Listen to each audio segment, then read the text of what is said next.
Breaking news, DB Harun পালানোর চেষ্টা করছে, সে পালাইতে পারে নাই, সে বাংলাদেশে আছে। ছাত্র জনতাকে বলবো, সে যেহেতু পালাইতে না পারে সবাই তাকে পাহারা দিবেন।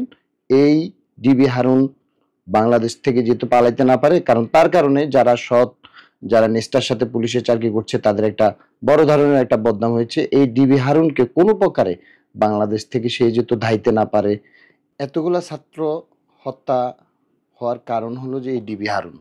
কারণ সে যদি সততা নিষ্ঠার সাথে দায়িত্ব পালন করত, তাহলে এত ছাত্র জীবন দিত না, এত ছাত্র শহীদ হতো না, এত এত বোন এই দেশের জন্য তার যে জীবন দিত না। কারণ এই সব কিছুর দায়িত্বে কিন্তু ডিবি হারুন তার যে দায়িত্বগুলো ছিল সে তার দায়িত্বটা অবহেলা করছে। কারণ এখন এই যে সরকার শেখ হাসিনা বাংলাদেশ থেকে পালিয়ে যাওয়ার পরে কিন্তু পুলিশের অনেক অফিসার মুখ খুলছে, কারণ তারা বলতেছে তাদের কিছু করার ছিল না, কারণ তাদের উপরের নির্দেশ যেগুলো ছিল তারা সেই জন্য তারা নির্দেশনাই পালন করেছে।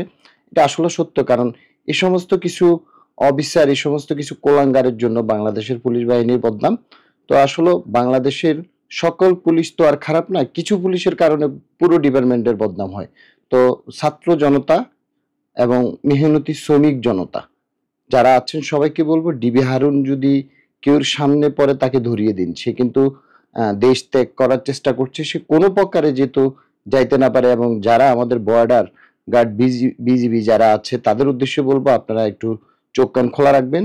এই ডিবি হারুন যেহেতু বাংলাদেশ থেকে পালাইতে না পারে, শুধু ডিবি হারুন না, ডিবি হারুনের মতো যারা পুলিশের জনগণের টাকায় চাকরি করে, জনগণের টাকা দিয়ে যারা বেতন হয়, তারা জনগণের উপরে যারা গুলি চালিয়েছে, এই সমস্ত লোকগুলা যেহেতু বাংলাদেশ থেকে ধাইতে না পারে, বাংলাদেশ থেকে পালাইতে না পারে, সবাই সেই সহযোগিতা করবেন।